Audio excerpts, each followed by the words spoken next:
Jadi disuruh menulis,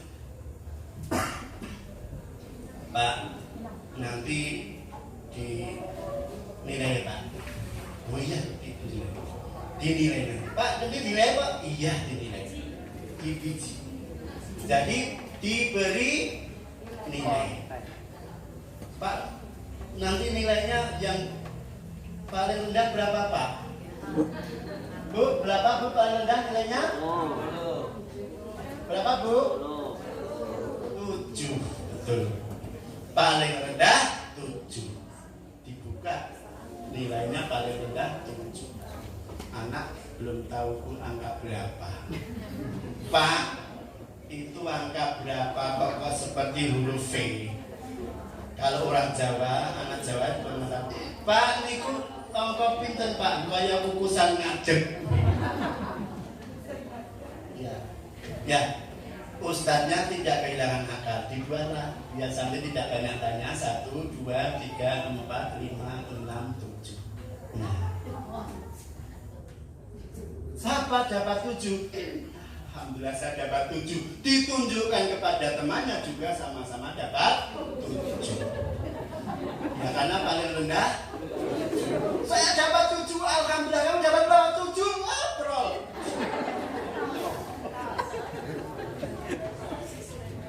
Senang tau? Besok hari berikutnya datang. Anak-anak sudah merubung ustadznya tadi. Pak, saya nulis dulu ya Pak. Belum kita suruh dia sudah menyalakan diri untuk nulis. Kenapa bayangannya? Nilai, mungkin nilai di tangannya belum keluar. Nilai. Coba kalau tidak dinilai. Ayo kamu nulis dulu, yang lainnya di privat. Bahasa sapinya keluar. Emoh. Ya, jadi nilai itu sangat berarti bagi santri. Sangat berarti bagi santri. Memotivasi diri. Pak, saya nilai dulu, ya. Terus apa? Semua ingin dinilai dulu. Apa? Menulis dulu maksudnya. Pak, saya nulis dulu ya Pak. Akhirnya tidak dia. Udah, sini kamu yang di privat nanti setelah selesai nulis. Yang lainnya nunggu. Nah, terjadilah generasi yang baik, tidak seperti tadi ada yang tawaf, ada yang sa'i, ada yang lewat jumrah kan gitu nih. Tapi dengan tugas seperti ini asik mereka. Nah, Pak, nanti nilainya ditambah ya Pak. Oh iya. Pak, nilainya ditambah ya Pak. Iya. Pak, nilainya ditambah loh. Oh iya, ditambah. Berapa nilainya? 7,5. Terus berapa di sini ya? Lihat saja 7,5 itu seperti apa. Nah, 1, 2, 3, 4, 5, 6, 7. Nah.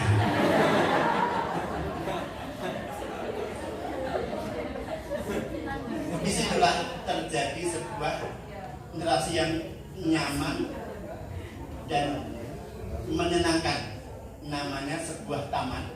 Itu satu tempat yang ditata, diatur sedemikian rupa sehingga santri itu betah di dalamnya, tidak ingin pergi-pergi. Itulah taman. Maka taman kanak-kanak Al-Quran, taman pendidikan, bukan tempat pendidikan tapi taman. Baik. Setelah di privat, setelah disimak, nanti ditulis pada kartu prestasi. Tapi sebelumnya saya tanya dulu, panjenengan mungkin pernah mengalami ada tulisan di jilid 2 khoroja, oleh santri dibaca jaroja. Bagaimana Ustadz merespon itu? Saya ulangi ya. Ada tulisan khoroja dibaca oleh santri ya roja. Gimana Ustaz merespon itu? Coba sini apa? Titiknya di sini apa Bu? Perhatikan titiknya sama bapak-bapak apa? Ulangi gitu. Ulangi jaroja. Lalu diulang kok. Begitu Ustadz mendengar santri baca ja pada itu kho, Ustadz cukup dengan mengucapkan loh, itu santri langsung sadar ada yang keliru. Tapi itu yang normal-normal santri aja kan. Bahwa ada santri yang jaroja, loh,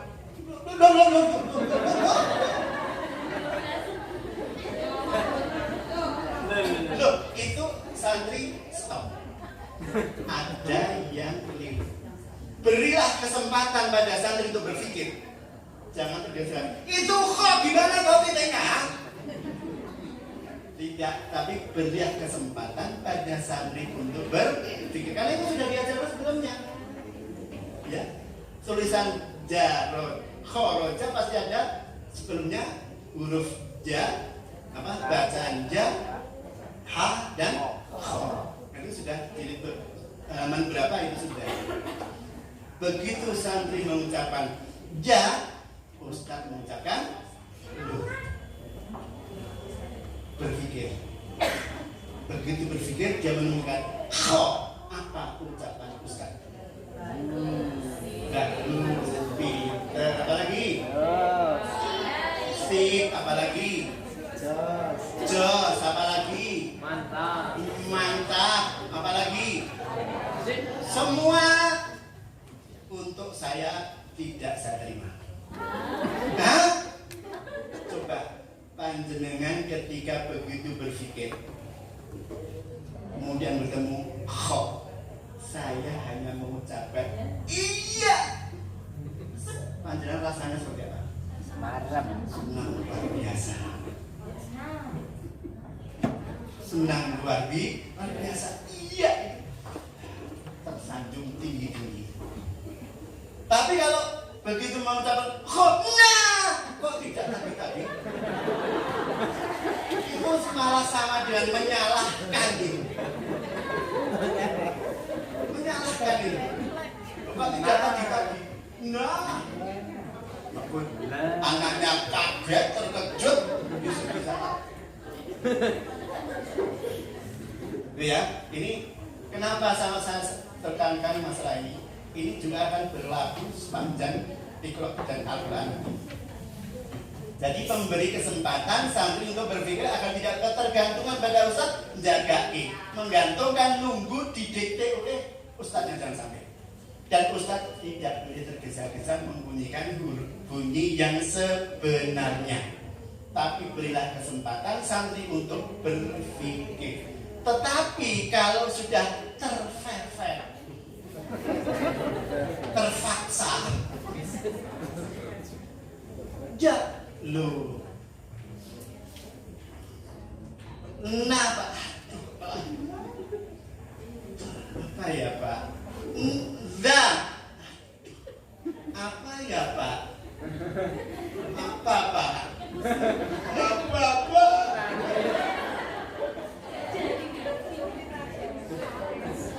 Ini namanya sudah kefefen. Ingat ya, ini tadi sama di atas tuh dibaca kho. Apa? Kho. Ya, ingat ya? Kalau tidaknya di bawah Pak? Ya. Nah, kalau tidak ada tidaknya, kalau tidaknya di atas kho. Ini bagaimana membetulkan kata keguruan. Oke, lanjut. Kartu prestasi ini untuk mencatat setiap pembelajaran privat namanya ditulis 21, nomornya absen, nomor peserta, nama santri Indra, nomor tanggal jilid halaman dengan angka Arab. Kalau ustaznya belum paham, belajar dulu. Jangan sampai nulis tanggal 24 terbalik 42. Tanggal 21 bulan 11 2020. Jilid 4 halaman 8. Nama Ustadz Pak Iman. Para Ustadz pengotok-pengotok, keterangan lancar. Ya. Ya. Oke. Nah, dari sini ada nama yang lain. Kartu yang lain. Ani, Andi, Adika, Andika, Supri, Supra, Juni, Juli, Jupri. Dan banyak kartu.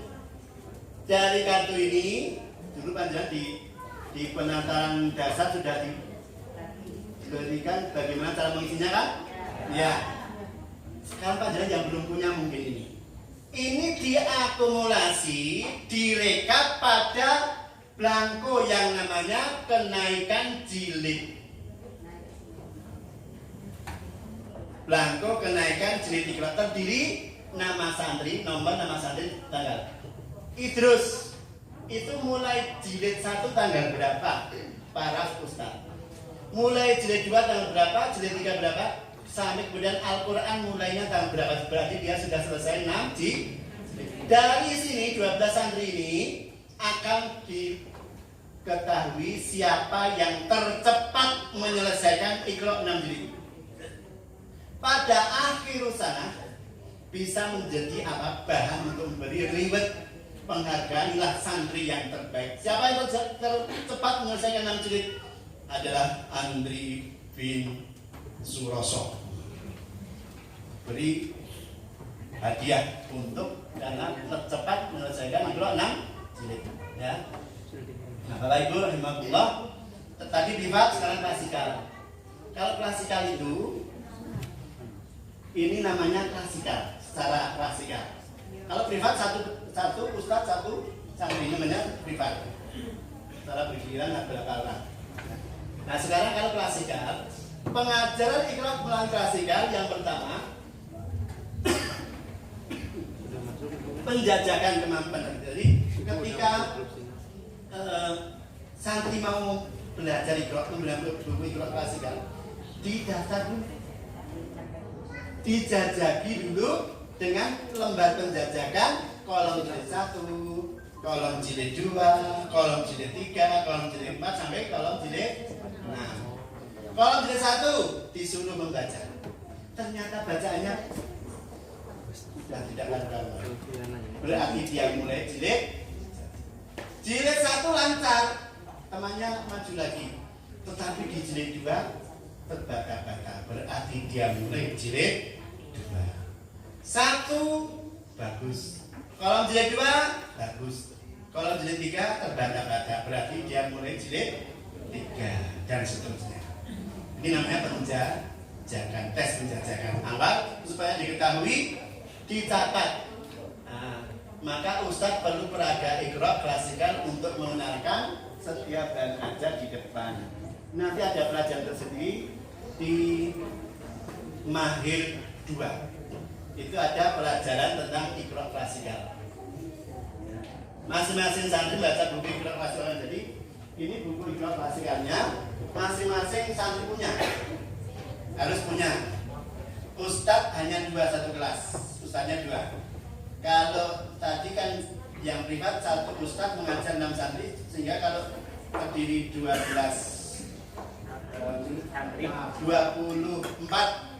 santri berarti harus 4 ustaz. Nah ini satu kelas cukup 2 orang. Satu di depan membuka alat peraganya, lembar-lembar peraga, yang di belakang memantau bacaan santri. Santri membawa buku Iqra klasikalnya masing-masing. Ya. Ustadz memantau bacaan setiap kelompok.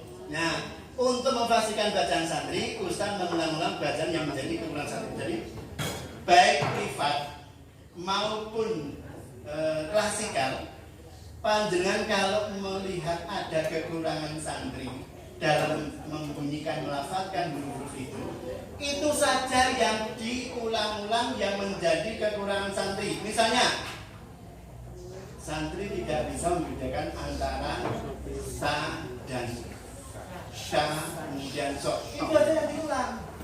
Jangan memulai dari abata lagi. Kasihan. Apa yang menjadi kekurangan santri saja yang di waktunya cukup. Oke. Baik. Yang keempat, asistensi. Asistensi itu apa? Dari kata asisten, pembantu. Santri yang jilidnya lebih tinggi bisa mengajar temannya yang jilidnya lebih rendah. Artinya Di situ santri dijadikan asisten. Kalau kekurangan dosa. Itu nomor. Ya. Nomornya. Kalau kurang ustaz, santri bisa dijadikan asisten.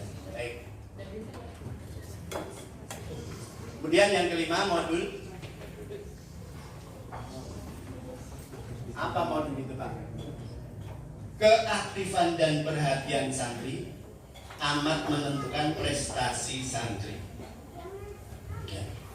Santri yang cerdas dan aktif akan lebih cepat menyelesaikan Iqra 6 jilid daripada yang kurang cerdas apalagi malas. Ini karena apa? Karena masing-masing santri punya kelebihan dan kekurangan. Dalam ilmu jiwa ada tempo perkembangan. Bisa usianya sama-sama 6 tahun. Tetapi satu sudah jilid 4, satunya baru jilid 1. Karena pemahamannya beda. Tempo perkembangannya juga beda. Sehingga dalam waktu tertentu tidak bisa bersama-sama selesainya 6 jilid meskipun pada awalnya bersama-sama. Sekarang dalam berapa? 4 santri bersama-sama. Jilid 1 halaman 1. Misalnya, kalau jilid itu halaman 3. Ya, mulai dari abad. Ya. Hari ini, tanggal ini, jam sekian sama. Mulai jilid 1. Tetapi selesainya apakah nanti sama? Tidak. Istilah modul. Paham tuh? Baik. Lanjut. Nah, sebelum lanjut ada nyanyian. Ibu-ibu bisa melakukan ini ya. Aku anak sehat, gimana lagunya? Oke, sekarang syairnya diperbaiki. Aku anak Islam, kitabku Al-Quran. Ya, 1, 2, 3. Aku anak Islam, kitabku Al-Quran. Ku ingin menjadi orang beriman. Sejak ku masih kecil, selalu rajin mengaji ke rumah kiai yang berilmu tinggi. Sholat pun aku kerjakan selalu. Zuhur, asar, maghrib, isya dan subuh. Aku tak pernah lalai, aku tak pernah lupa. Karena aku ingin jadi penghuni surga. Aku anak soleh. Aku anak soleh, anak terpuji. Karena selalu dekat ilahi. Semenjak aku kecil, selalu rajin mengaji, baca Quran suci dan berbaik hati. Ku rajin sholat sepanjang hayat, pada orang tua patuh dan taat. Bila aku berdosa, cepat-cepat bertobat, hanya pada Allah yang selalu ku ingat. Semua pintar menyanyi semua. Oke. Gimana Bapak Ibu? Sudah bisa nyanyi? Sudah. Lanjut. Praktis. Metode sifat dari buku Iqra yang adalah praktis. Praktis itu apa? Mengantarkan santri untuk bisa membaca Al-Quran, siap membaca Al-Quran. Praktis. Bacanya sudah berkaidah tajwid.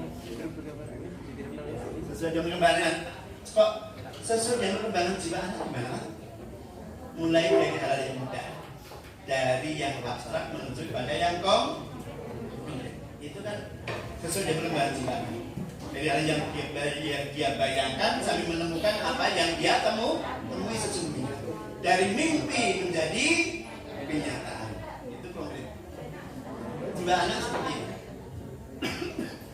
Berikutnya, bacaan-bacaan dalam buku Iqra sudah sesuai dengan kaidah tajwid karena mengantarkan santri untuk bisa baca Al-Quran, maka sudah berkaidah tajwid. Ada min rasulin dibaca min rasulin. Ada ban alima ketika mengenalkan tanwin dan seterusnya. Ya. Setelah hatam mikro 6, santri bisa baca di sembarang surat dan ayat dalam Al-Quran kalau tidak lupa. Dibukakan surat apa, ayat berapa, bisa membaca. Ya.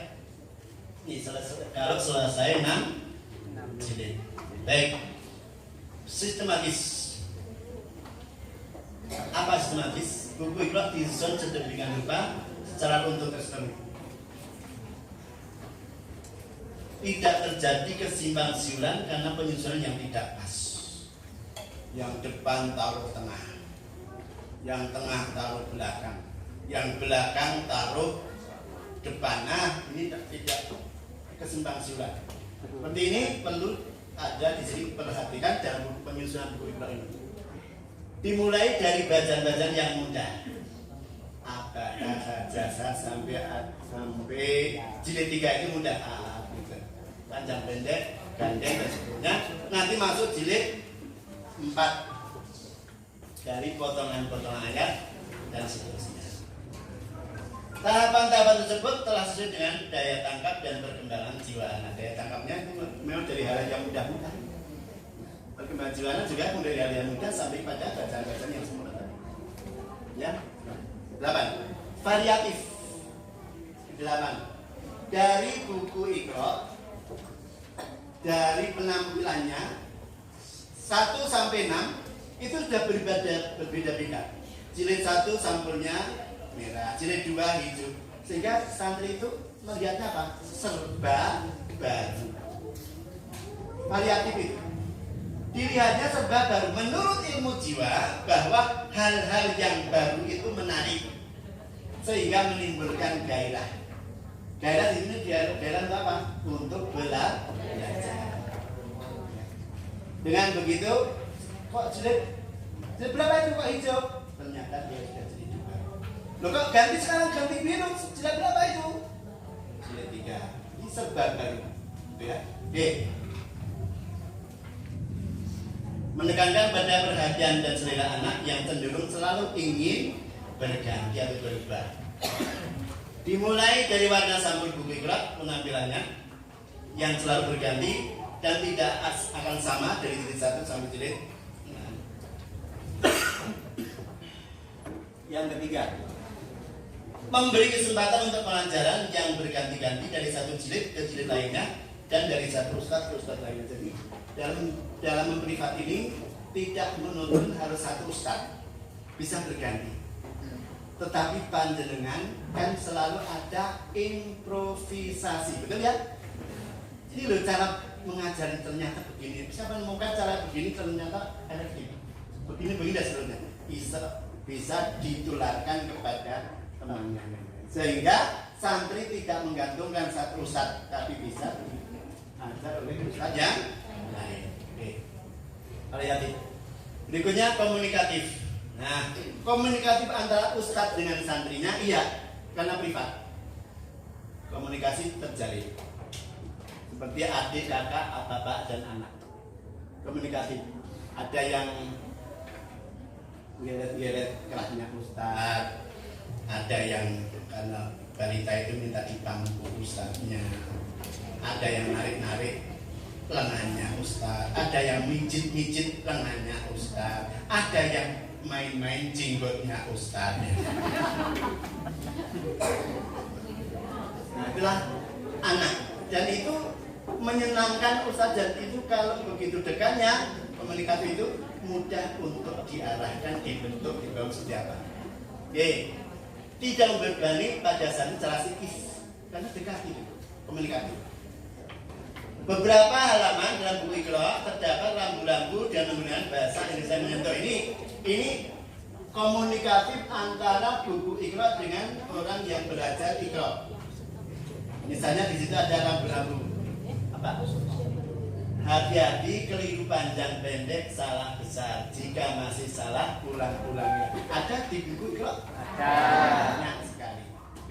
Itu bahasa-bahasa yang menyentuh untuk komunikasi antara orang belajar dengan buku Iqra. Baik. Lanjut. Ustadz langsung mengetahui kepastian santri karena dekatnya komunikatif. Jadi ketika santri membaca, kan Ustadz langsung karena komunikatif dekatnya itu tahu kepastian santri. Oh ini sudah fase, ini belum. Nah, Bapak, Ibu, semuanya catatan penting untuk menaikkan dari halaman ke halaman. Tulis untuk menaikkan dari halaman ke halaman. Semua ustadz privat boleh menaikkan dari halaman ke halaman berikutnya. Untuk menaikkan dari halaman ke halaman, semua ustadz privat boleh menaikkan dari halaman ke halaman berikutnya. Tetapi untuk menaikkan dari jilid ke jilid berikutnya, pilihlah ustadz yang paling baik, paling fasih bacaannya untuk menaikkan dari jilid ke jilid. Pak, kok harus cari ustadz pilihan itu? Gimana toh Pak? Gini Pak, Bu, dalam satu jilid ada 6 ustadz misalnya. Pak Slamet, Pak Panut, Pak Ijo, Pak Parman, Pak Ivan, Pak Beni. Ini ternyata bacaannya variatif. Ada yang paling baik Pak Slamet, yang paling jelek misalnya Pak Panut, yang jelek kelas sekali kurang. Ada yang lancar, ada yang kurang lancar, ada yang baik, ada yang kurang baik. Gitu. Kalau semua boleh menaikkan dari jilid ke jilid, maka kualitasnya akan sama? Tidak. Pasti tidak akan sama kualitasnya. Jadi yang menaikkan dari jilid ke jilid adalah ustadz pilihan tadi. Untuk apa? Menyeragamkan kualitas bacaan santri. Itu tujuannya itu. Kenapa dipilih ustadz yang paling baik, paling fasih bacaannya untuk menguji setiap santri yang akan naik jilid berikutnya, agar bacaan santri seragam kualitasnya. Coba contoh, ketika Pak Panut tidak hadir, Mbak Ani santri disimak oleh Pak Slamet. Pak Slamet bilang, ini Mbak Ani kok sudah jilid 4.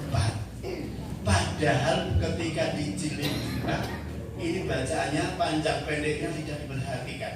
Tidak bisa membedakan antara do dan ko, tidak bisa. Panjang pendek, kadang sambung itu sudah lupa hurufnya apa. Ini kalau sudah sampai jilid 4, dilihat dalam kartu prestasi, ternyata yang menaikkan dari jilid 1 ke jilid 2, jilid 2, jilid 3, jilid 3 sampai jilid 4, Pak Panut. Ketika ketemu Pak Panut, ya Pak, gimana Pak sama? Ini kok Mbak Ani kemarin saya simak karena panjenengan kemarin tidak hadir. Ini saya simak, kok sudah jilid 4? Ini kan menaikkan Pak Panut ini. Nah, ini sampai jilid 4 ini. Iya Pak. Loh, kenapa dinaikkan sampai jilid 4? Saya anggap Mbak Ani itu bacaannya sudah baik Pak. Loh, kenapa Pak Panut bilang kalau anak itu bacaannya baik? Ya karena bacaan saya belum baik. Nah, kalau seperti itu nanti kualitas bacaannya tidak akan sama. Jadi pilihlah ustadz yang paling baik, paling fasih bacanya, yang menaikkan dari jilid ke jilid. Catatan penting. Oke, 10 fleksibel. Buku Iqra dipakai oleh siapa saja bisa. Umur berapapun bisa. Anak-anak, remaja, dewasa. Di Malioboro pernah ada yang datang ke Yogyakarta.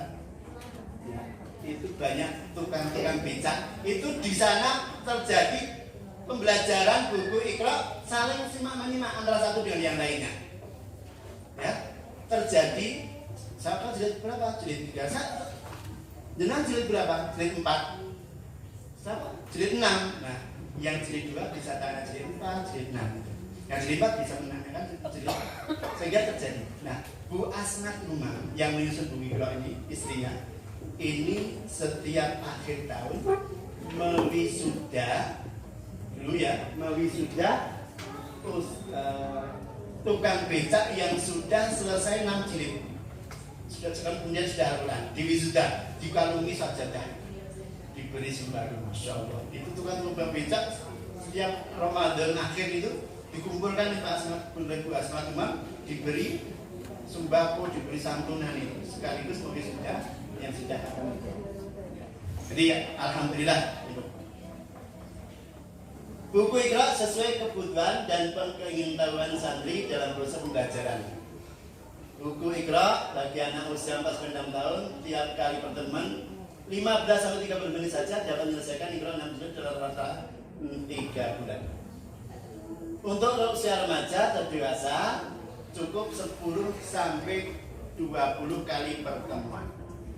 Jadi sudah bisa baca Al-Quran.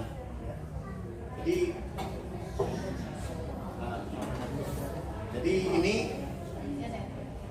saya praktekkan di SMP Muhammadiyah 3 Yogyakarta itu hanya 10-20 kali pertemuan. Mulai ada yang jilid 1, ada yang sudah jilid 3, jadi dijajaki dulu. Ternyata dari 80% yang belum bisa baca Al-Quran terbalik, jadi 80% sudah bisa baca Al-Quran. Itu remaja dengan waktu 10-20 kali pertemuan. Panjenengan juga bisa memprivat keliling seperti Mas tadi Mansur tadi, bisa keliling memprivat keluarga anak-anak yang tidak sempat masuk di TPA jadi guru privat. Oke, itu fleksibel. Baik, akan kita lihat jilid 1, kita bedah Iqra jilid 1. Pokok bahasan lembar kerja santri. Pokok bahasan itu yang di atas apa itu tadi, pokok bahasan. Lembar kerja santri yang dibaca oleh santri panjang hanya ya, yes, terus, betul dan seterusnya tadi. Bahan remedial berada di paling bawah. Kalau halaman itu sampai ja, pasti urutannya dari a, ba, ta, sa, ja. Itu bahan remedial paling bawah. Itu isi setiap halaman. Target yang ingin dicapai di jilid 1, santri fase melafalkan bacaan. Yang kedua, dapat membedakan bacaan antara A dengan A. Indeks huruf di halaman di sampul jilid 1, misalnya alif sama dengan A, ba sama dengan ba, dan setelah itu digunakan bila benar-benar lupa. Seluruh bacaan lafaz masih pendek-pendek, jangan sampai dipanjang-panjangkan. Oke, aban sebenarnya pendek-pendek, jangan sampai dibaca panjang. Nah, kemudian ini penting bedakan dengan jelas antara. Tadi santri di sini sudah sampai selesai jilid 1, itu aja ya. Nah, tetapi ternyata panjenengan harus diuji. Harus membedakan antara bacaan ini. Oke, saya acung panjenengan yang berbunyi. Ayo.